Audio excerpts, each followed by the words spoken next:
Sambahin ng Diyos, sa ngalan ng Ama, ng Anak at ng Espiritu Santo. Amen. Ang pagpapala ng ating Panginoong Jesucristo, ang pag-ibig ng Diyos Ama at ang pagkikipagkaisa ng Espiritu Santo naway sumainiyong lahat. At sumayo. Mga kapatid, sa ating pagdiriwang po ng Miyerkules ng Abo, sa ating pagdiriwang din sa civil na pagdiriwang ang araw ng mga puso.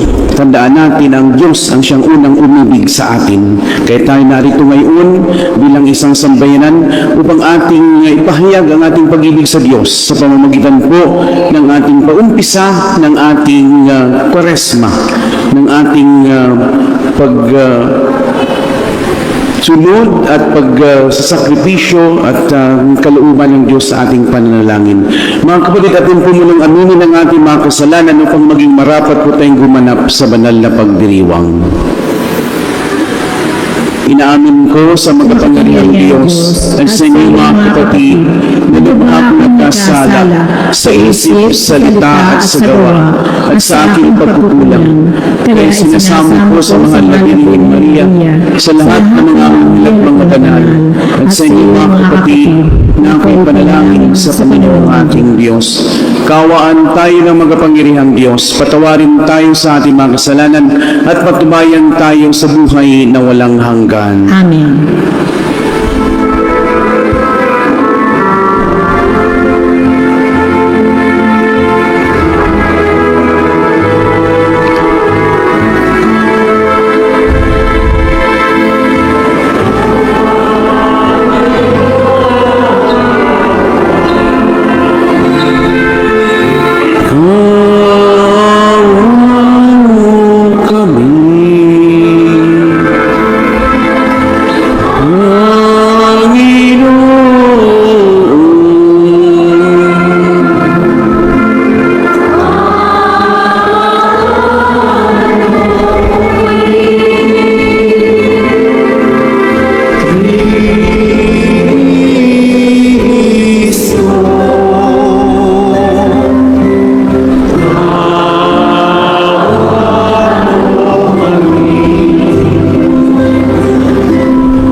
Ama naming magapangyarihan, ipagkaloob mong masimulan namin ngayon sa banal na pagkukusang magtiis ng kagutuman ang pakikipagtunggalian bilang mga kapanig ni Kristo sa aming pagsugpo sa mga salungat sa pamumuhay sa Espiritu. Maging amin nawang sandata ang pagtitimpi sa sarili sa pamamagitan ng Jesucristo kasama ng Espiritu Santo magpa sa walang hanggan. Amen. Magsiupo po ang lahat.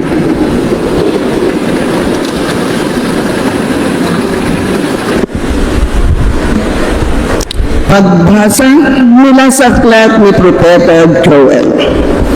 Sinabi ngayon ng Panginoon, mataimtim kayong magsisi at manubalik sa akin. Kayo mag-ayuno, manangis at magdalamhati.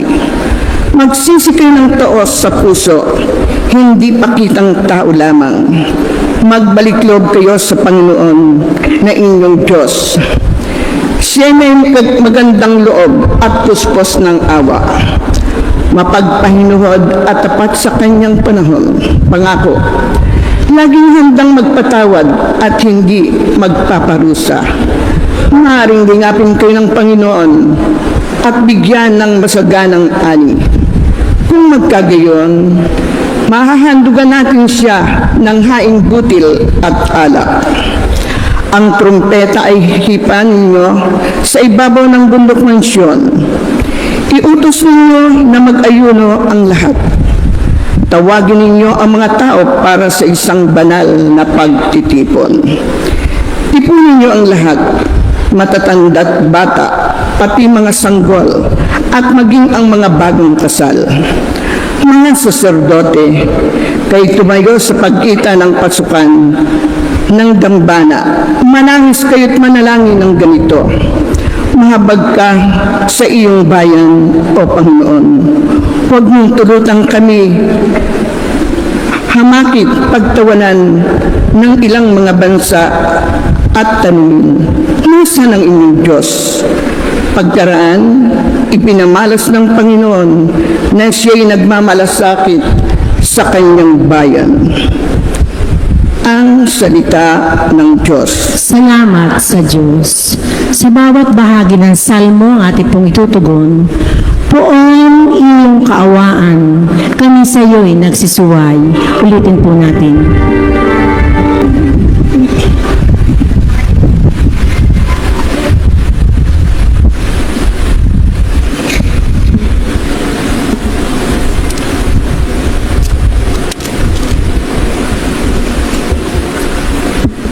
Pagbasa mula sa ikalawang sulat ni Apostol San Pablo sa mga taga-Korinto. Mga kapatid, ako'y sugo ni Kristo, para ang Diyos na rin ang namamanhik sa inyo sa pamamagitan ko. Makipagkasundo kayo sa Diyos. Hindi nagkasala si Kristo, ngunit dahil sa atin, siya'y ibinilang na makasalanan upang makipag-isa tayo sa Kanya at mapabanal sa harapan ng Diyos sa pamamagitan niya. Yan kami mga katulong sa gawain ng Diyos. Ipinamamanhik namin sa inyo na huwag ninyong sayangin ang pagkakataong ibinibigay sa atin ng Diyos, sapagkat sinabi niya, sa kaukulang panahon ay pinakinggan kita. Sa araw ng tagliligtas ay sinaklolohan kita.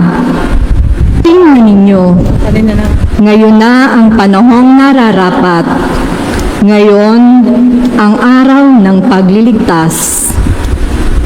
Ang salita ng Diyos. Salamat sa Diyos. Magsitayo pong lahat sa paggalang sa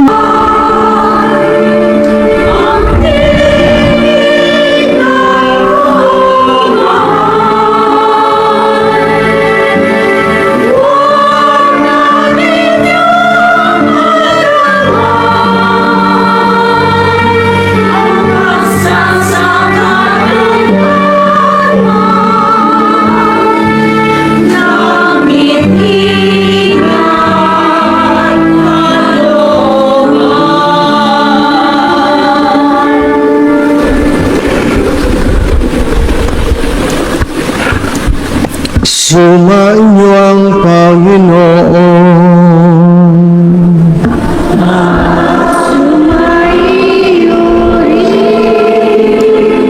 Ang mabuting balita ng ating Panginoon ayon kay San Mateo.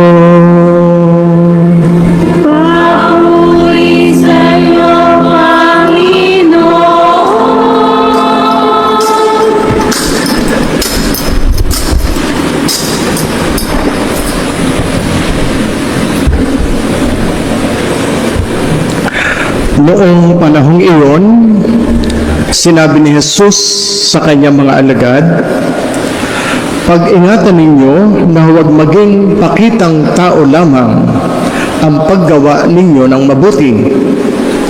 Kapag ganyan ang ginawa ninyo, wala kayong matatamong gantimpala buhat sa inyong amang nasa langit. Kaya nga, kapag naglilimos ka, huwag mo nang ipagmakaingay ito, katulad ng ginagawa ng mga mapagpaimbabaw doon sa sinagoga at sa mga lansangan. Ginagawa nila ito upang purihin sila ng mga tao. Sinasabi ko sa inyo, tinatanggap na nila ang kanilang gantimpala. Ngunit, kung naglilimos ka, huwag mo nang ipaalam ito kahit sa iyong pinakamatalik na kaibigan upang malihim ang iyong paglilimos. Gagantihan ka ng iyong amang nakakakita ng kabutihang ginagawa mo ng lihim.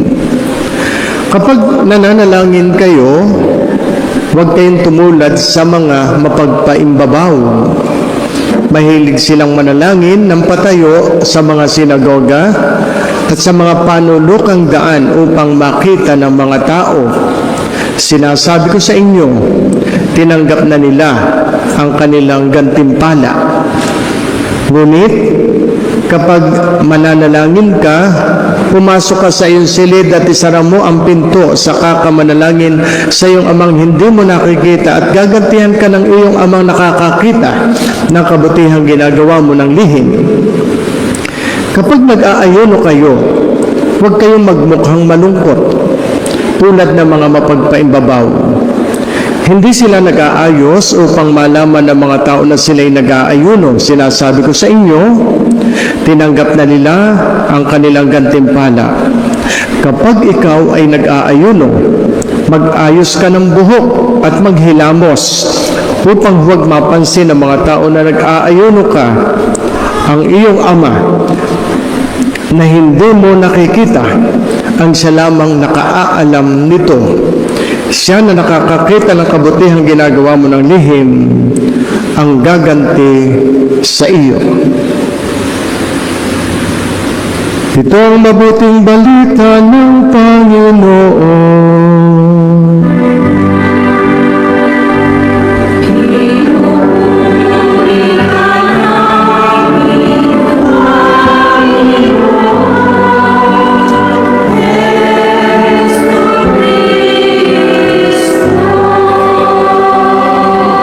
Magsipo po ang lahat. Sa ating unang araw ng Kwaresma, as Wednesday, ay tayo ay sumisimba. Para na rin kayo nakadalawa ng misa sapagkat kasama ko si Father Peter. Nagmimisa para sa atin. At ito'y malaking biyaya. Ang presence of the priest ay always presence of grace. Yan. Okay. At tayo yung nagmimisa ngayong araw na ito. Wine-welcome ang panahon ng Kwaresma sa araw ng mga puso. Valentine's Day. Pero magandang inyong tingnan, we cannot spell Valentine without Lent. Ang Lent ay yung Kwaresma. Nasa panahon tayo ng Lenten season tayo ngayon pumapasok. And we cannot spell, no one can spell Valentine without Lent. Kaya nakakatuwang isipin na ang salitang Lent ng ibig sabihin Kwaresma ay nasa loob nitong salitang ito, Valentine's Day. Sa makatuwid sa pagpasok ng Lent, ng Lenten season ng Kwaresma, nakasabay ang Valentine's Day. Walang saysay ang Kwaresma, ang ibig sabihin nito, kung hindi kasama ang puso. Walang kasaysayan ang Kwaresma kung hindi tayo mabubuhay sa pag-ibig, sa pagmamahal. Sa makatuwid, ang pagmamahal sa Diyos at sa kapwa ang magbibigay ng kabuluhan at ng kahulugan sa Lenten o sa panahon ng Kwaresma. Ang Lenten season ay pag-alaala natin sa pag-ibig unang-una ng Diyos sa tao. At ang pag-iinibig tayo ni Jesus, kaya inialay niya ang kanyang buhay. Walang pag-ibig na walang kasamang sakripisyo. And we can love God in return sa pamamagitan ng sacrifices. Kaya ngayong lalo ng araw na ito, punong-puno ng sakripisyo. Walang karne, huwag niyo kalilimutan yun, ha? Kumisay nakakalimutan at kumisay ako din ay nakakalimot. Ano ho? Alalahanin natin. Isang beses lang kakain ng busog. Depende kung hindi tayo sakop doon sa exemption. Ano ho? Panalangin, at alam niyo po, at binanggit naman yun sa banal na kasulatan, merong 3 haligi ang Lenten season. Meron 3 haligi. Kaya nga yung kahapon, binanggit ko bilang Ash. Kaya nga Ash Wednesday. Ang isa ay yung almsgiving, paglilimos. Yung S ay sacrifice. At yung H ay holiness. Sa madaling sabi, the 3 pillars, 3 sangkap ng Lenten spirituality: prayer, fasting, almsgiving. Sa banal na ebanghelyo, para ito'y magbunga ang 3 ito, na daan sa kabanalan, ang sabi ay, kapag ikay magsasagawa ng mga iyon, lahat ng kabaitan at kabutihan, huwag pakitang tao. Huwag pakitang tao. Yung bang magpapasikat lamang sa makatuwid ostentation, yun ang pakitang tao. Yan ay kaaway ng tunay na kabanalan. Yun ang binabanggit. When we pray, kapag tayo nagdadasal, when we fast, when we give, our purpose is not to glorify ourselves, but to give glory to God. To glorify God. Hindi yung ating sarili ang ating ipinagmamalaki at tayo nagpapakitang tao. Otherwise, nagiging hipokrito tayo. Hypocrite we become when during this season of Lent, we do them ostentatiously. Kapag pakitang tao lamang, nagiging balat tayo. Plastic. Kaya gagawa tayo ng mabuti, gagawa tayo ng mga magagaling na bagay sa katahimikan na may tunay na pagmamahal at ang layunin to glorify God. Sa makatuwid, ang gusto ng Diyos sa atin ay taong may integridad. Ano ba yung integridad? Doing the right thing, even without no one is watching. Gusto ng Diyos na tayo mabait, mabuting tao, ginagawa ang tama kahit walang nakakakita. Otherwise, pagpakitang tao, wala. Sabi sa banal na kasulatang narinig ninyo, walang biyayang makakamtan ang tao. Kapag sa kanyang paggawa ng mabuti, gusto lamang niyang ipakitang siya mabait at mabuti. Pakitang tao. Integrity, integridad, mahalaga sa tao. Becomes your own role model. Yung integridad na iyan. Kaya nga, practice values rather than professing them. Kaya mahalaga sa banal na kasulatan ay yung tayo pinapaalalahanan. Ano ba dapat talaga? And then, pinakikita din sa atin ang kahalagahan ng pagmamahal, lalo na ngayong Valentine's Day. Ang pagmamahal natin sa Diyos ay nagbibigay buhay sa ating pananampalataya. Kaya ngayong love, Valentine's Day ngayon, is the soul of faith. Iya'y nagbibigay buhay sa ating pananampalataya.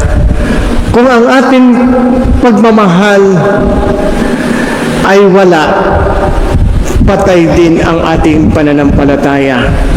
Kaya ang panahon ng Lenten season ay laging sakripisyong hindi po pwedeng walang pag-ibig.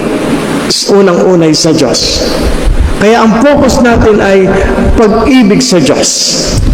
Prayer, mahalaga.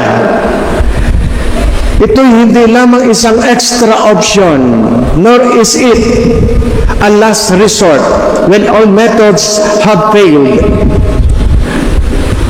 Mahalaga ang nagdadasal at ito'y mahalagang bahagi ng buhay. When man works. But when man prays, kapag ang tao'y nagdadasal, God works. When man works. But when man prays, God works. Sa makatuwid, yung human efforts ay mahalagang inaakay ng dasal upang ito ay may tagumpay. Sa panahon din ito, na tayo nga ay pinapaalalahanan tungkol sa pagdadasal, ito rin ang sinasabi ng Lenten season. Dagdagan ang panahon sa pagdadasal, kaya kayo may mga ganito. At napakaganda po ito nating naging tradisyon. Mga barangay, huwag niyong pababayaan ito. Ito'y may malaking biyaya sa inyo. Ang ganda sana kung itong mga krusada katulad ng simbang gabi ay madadala ng ating mga kababayan na nangingibang bansa sa iba't ibang lugar ng mundo. Kaya nga tayo dapat, kaya nga bagay na bagay sa atin kung lalo na kung ito mangyayari, ang mga Pilipino, ang bagong mga misyonero ng buong mundo. I hope yung inyong pagsasanay sa inyong sarili na laging kaisa nito at kapag ito'y naging bahagi na ng buhay ninyo at ng bawat Katoliko, kahit saan siya pumunta, dala niya ito. Kaya ito'y dagdag pananalangin. The most important people today are not the men and women, are always the men and women of prayer. Yan ang mahalagang tao ngayon, yung mga tao na nagdadasal. Not those who talk about prayer, nor those who say they believe in the power of prayer, but those who take time to pray.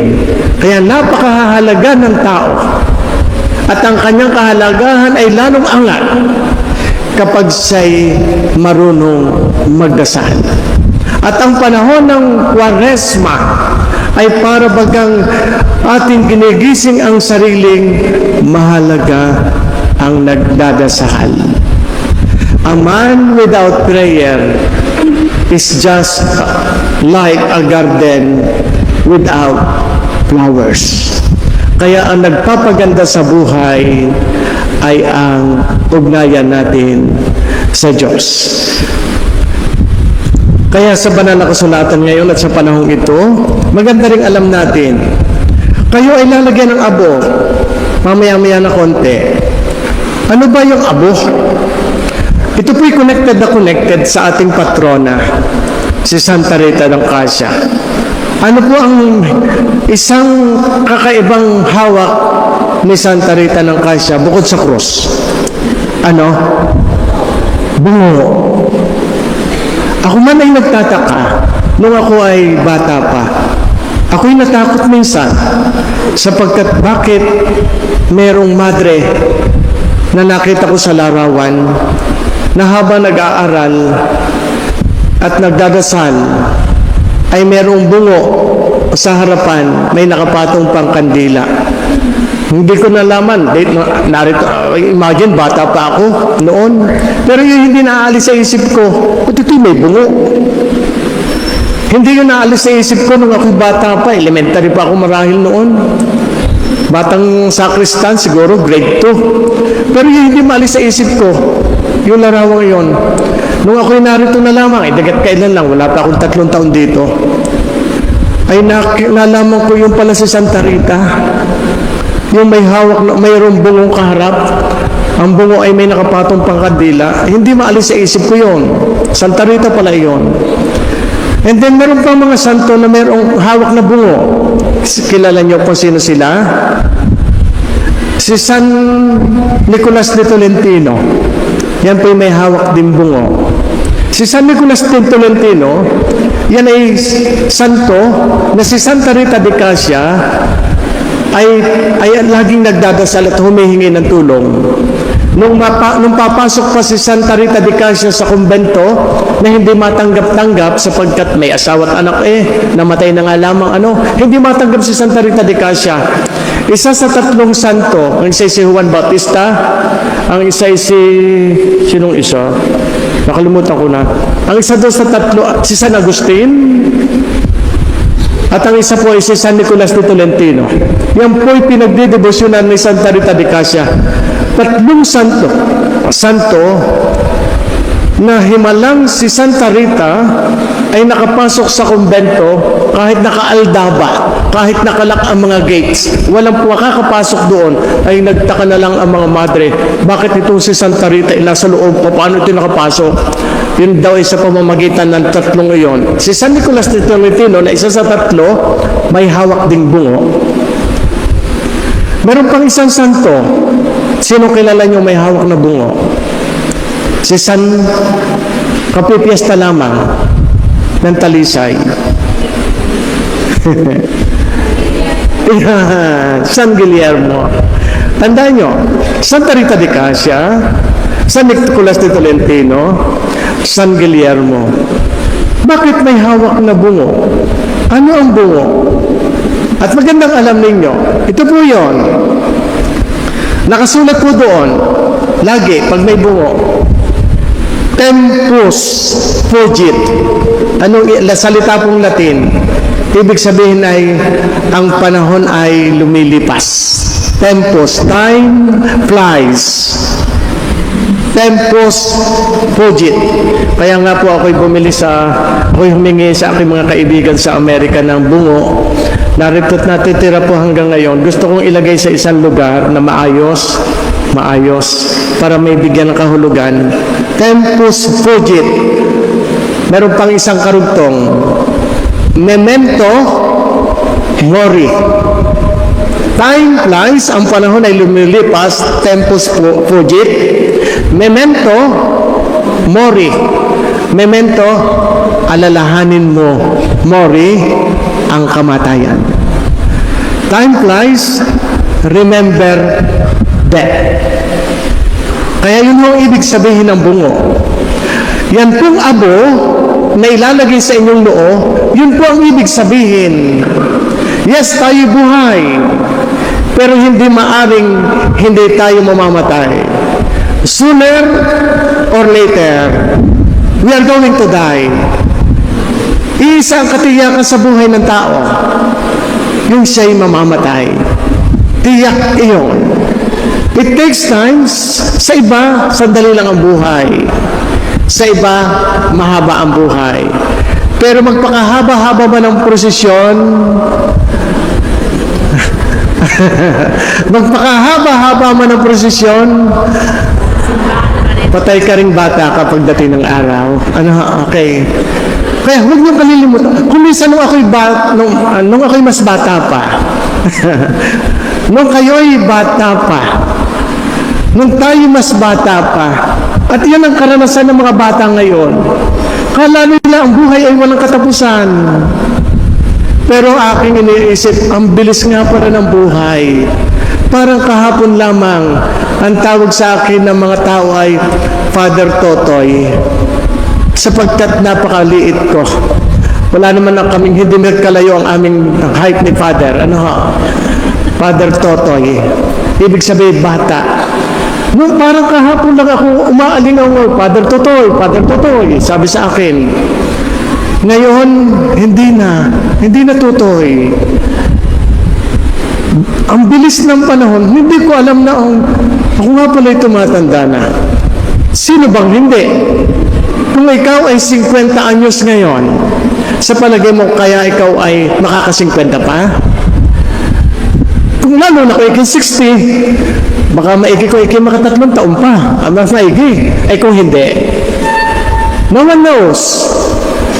Time flies. Remember death. Kaya nga sa pagpapahid ng abo, may dalawang sinasalita, ang pare o ang mga nagpapahid.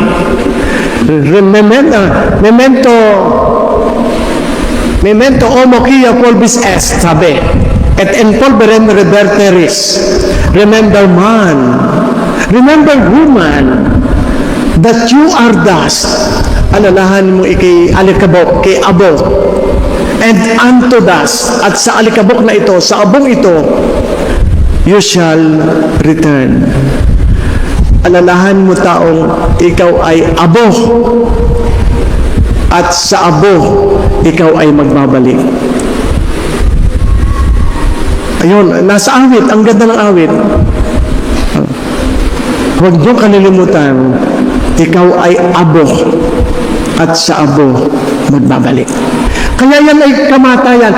Ang krus ay hindi sagisag ng kabanalan. Hindi yan sagisag ng kabanalan. Lahat tayo makasalanan. At iyan ang ipinapaalaala din sa atin ng krus, ng abo. I am a sinner. You are a sinner. We are all sinners. Yan ang paalaala. At because of that sin, we die.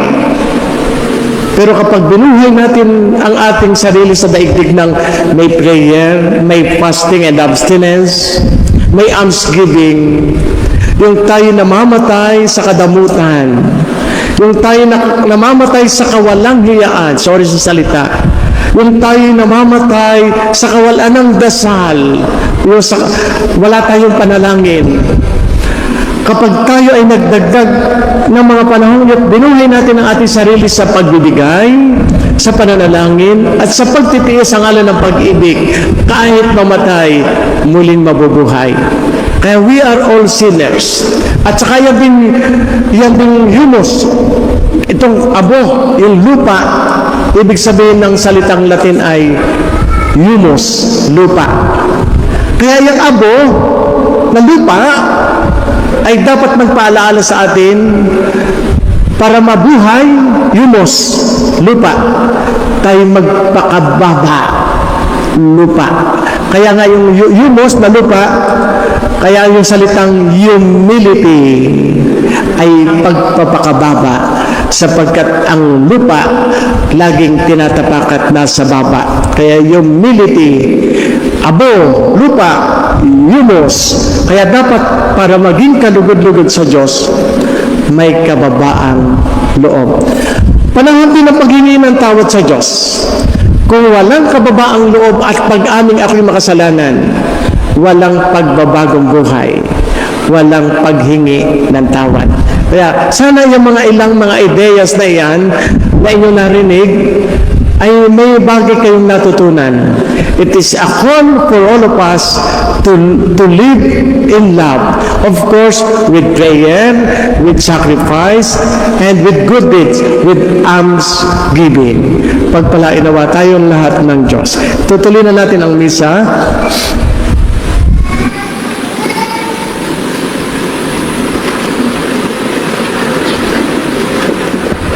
Ngayon po ating gagawin ang pagbabasbas at paglalagay ng abo sa ulo.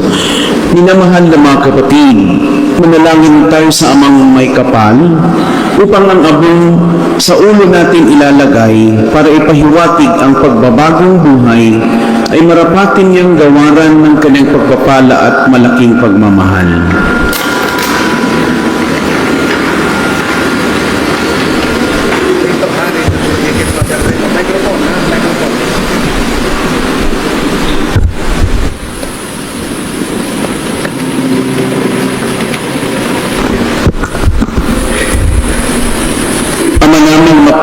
Mapagpatawad, tinutupok mo at tinatampok ang umaaming sa kasalanan at kinalulugod mo ang nagbabagong buhay.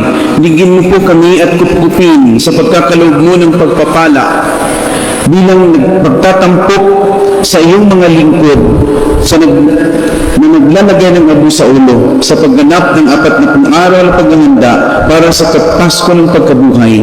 Marapatin mo kaming maging dalisay sa pagdiriwang ng tagumpay ng anak na siyang namamagitan kasama ng Espiritu Santo magpa sa walang hanggan. Amen.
Magsiyo po ang lahat. Sa pagsisimula natin ng panahon ng Kwaresma, alalahanin natin ang ating mga pagkukulang, ang karahasan ng tukso at ang pangangailangan natin ng tulong ng Diyos. Sa ating pong itutugon, Panginoon, pakinggan mo kami. Ulitin po natin, Panginoon, pakinggan mo kami.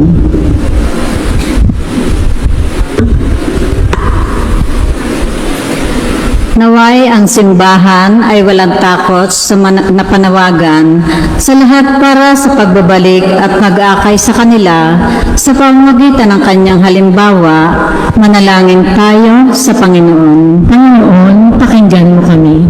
Naway lahat ng mga pinuno sa ating bansa ay magdulot ng inspirasyon sa pamamagitan ng kanilang kababaang loob, kalinisan at katapatan. Manalangin tayo sa Panginoon. Panginoon, pakinggan mo kami. Naway sa panahong ito ng Kwaresma, ang lahat ng ating masasamang gawi tulad ng kapusukan, Taimik po natin dalangin sa Diyos ang ating pansarili at pampamilyang kahilingan at isama na rin natin ang mga intensyon, ang mga pamisa, lalo tigit na sa mga nagdiriwang ng kanilang kaarawan, wedding anniversaries at mga alaala ng ating mga yumao. Panginoong Diyos, sa iyo dumudulog kami nagsisisi sa aming mga kasalanan at tapat na naghahangad ng pagbabago sa puso at isipan na ang aming buhay ay tuwinang maging pagbibigay puri sa iyo sa pamamagitan ng Kristong aming Panginoon. Amen. Gagawin natin ngayon ang pag-aalay bilang pagbabalik handog natin sa Diyos sa mga biyayang ating nakamtan. Ikaw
Tayo pong lahat.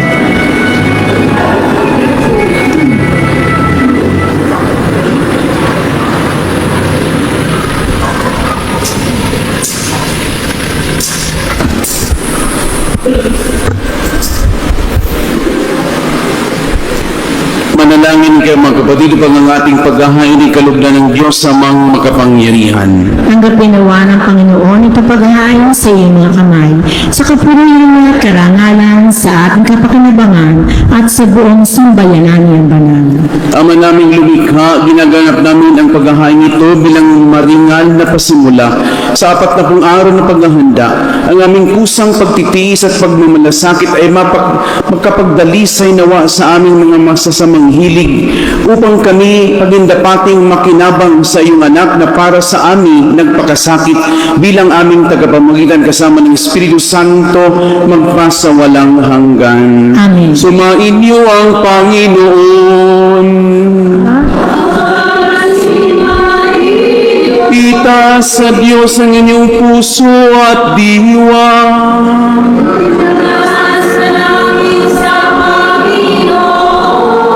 Pasalamatan natin ang Panginoong ating Diyos.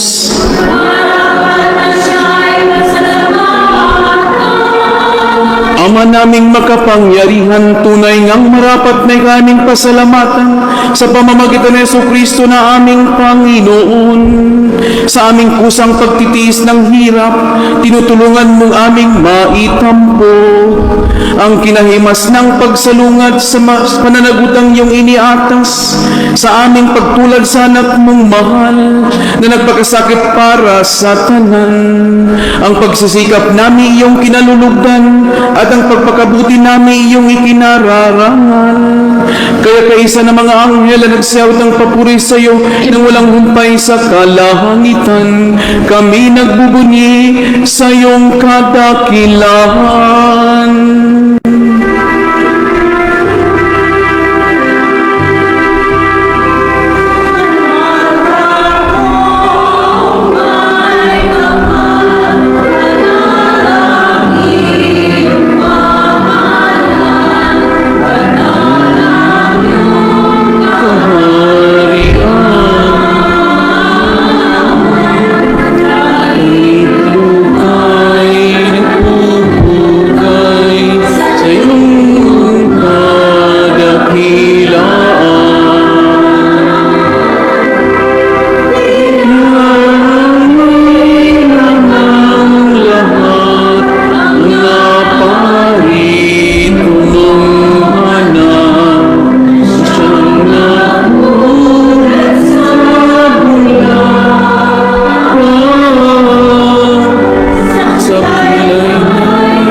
Magsiluhod po ang lahat.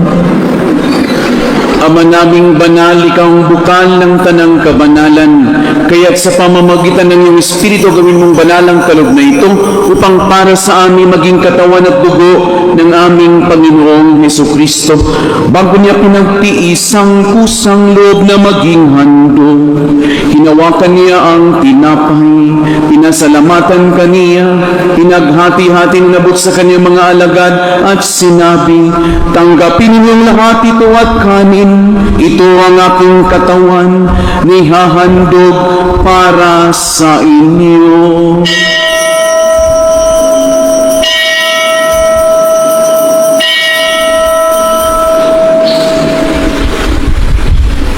Gayun din naman nung matapos ang hapunan, hinawakan niya ang kalis. Muli kanyang pinasalamatan, iniabot niyang kalis sa kanyang mga alagad at sinabi, tanggapin ninyong lahat ito at inumin. Ito ang kalis ng aking dugo, ng bago at walang hanggang tipan. Ang aking dugo na ibubuhos para sa inyo at para sa lahat, sa ikapagpapatawad ng mga kasalanan. Gawin niyo ito sa pag-alaala sa akin.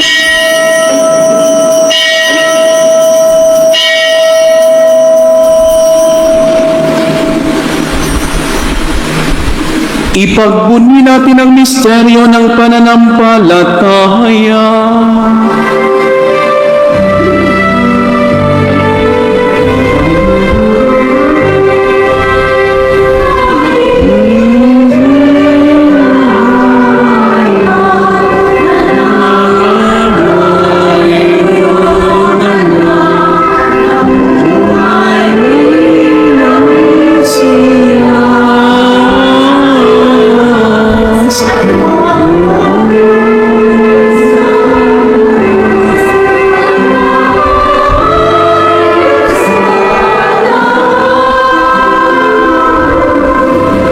Ama, ginagawa namin ngayon ang pag-alala sa pagkamatay at muling pagkabuhay ng iyong anak. Kaya't iniaalay namin sa iyo ang tinapay na nagbibigay buhay at ang kalis na nagkakaloob ng kaligtasan. Kami nagpapasalamat dahil kami minarapat na tumayo sa harap mo para maglingkod sa iyo. Isinasamo namin kaming magsasalo-salo sa katawan at dugo ni Kristo ay mabuklod sa pagkakaisa sa pamamagitan ng Espiritu Santo.